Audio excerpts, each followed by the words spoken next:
Hello, Professor Barkle and my Fundamentals of Speech classmates. Before I begin my intercultural speech, let me show you the wonderful people I have in my audience today. Take you around the room. Christmas decorations are out. Hello. Hello. And there's a wave. There's the tree too. All right. There we go. Let that get in there. All right. Now, once again, chosen by my classmates, you guys chose that you would like to hear a little bit about Hanukkah, the history of Hanukkah, what it means, what it represents, and the blessings that we give on the menorahs. So, first and foremost, you might see these every now and then on Jewish men or young boys. These are called kippahs or yarmulkes or skull caps, and you might actually call them beanies. All right, these are worn by young men or men, and I will put one on for this particular instance. Very fashionable. Believe it or not, this one right here comes straight from Israel or Israel. Okay. The reason for the kippah or the skull cap is it is something that shows those around that we have an observance that there is God up above. So this is just showing you that we observe that there's someone above, and we love to cover our heads so God doesn't look straight down on top of us. Okay, so it's a little covering between us. Now, you're going to notice that we have a couple of menorahs out here. All right, it comes in many styles. These are traditional ones, as you see here, or nowadays they become a little bit more creative with it, but they all have the same concept. Okay, there's 8 areas where candles go, and then there's one main area. The one main area, that candle is called the shamash, which is the attendant. It's the one that lights all the other ones. All right. Now, before we get into lighting this and doing the blessings, let's just go back a little bit to an understanding of where Hanukkah came from. The meaning of Hanukkah actually means dedication.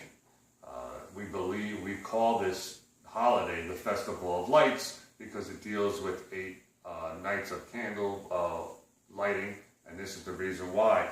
I'm going to actually read a card because there are some big words here and I just couldn't get them out. So I want to make sure I don't mess it up. Back in the 2nd century in the Holy Land, it was ruled by people called the Seleucids. They were Syrian and Greeks. What they were trying to do is they were trying to take Jewish people, the Israelis, and get them to believe in what they believed in, which was Greek belief, instead of what the Israelites wanted to believe in, which was called mitzvah, which is the observance and the belief of God up above.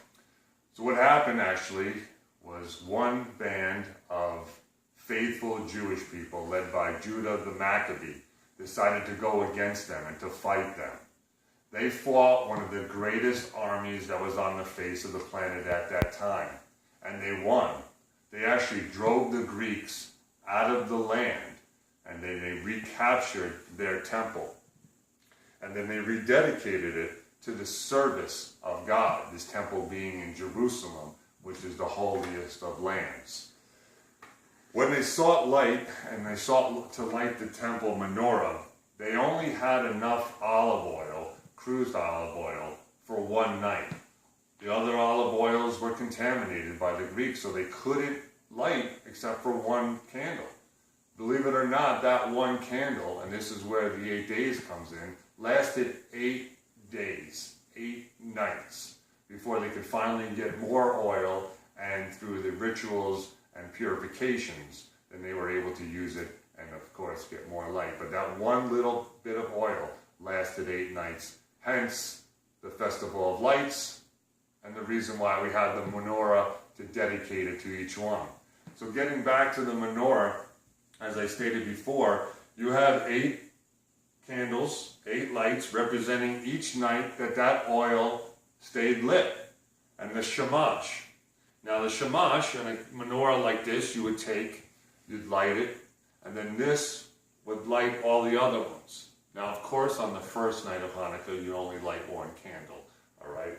So on the first night of Hanukkah, you'd light the candle, you'd pick it up, and I'm going to read this because it's got some good words in it, and I don't want to mess this one up too. So the first prayer, there's 3 prayers on the first night. The first prayer would be Baruch atah Adonai Eloheinu melech haolam asher kirishanu b'mitzvotav v'tzivanu l'chad l'knir Chanukah.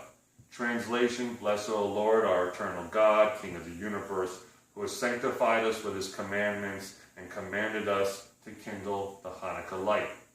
Now the second prayer that would be said would be Baruch atah Adonai Eloheinu melech haolam she'ashi nishim lavatenu bayamin hamed bisma hazeh, which in translation, blessed O Lord, our eternal God, King of the universe, who performed miracles for our forefathers and thus days at this time.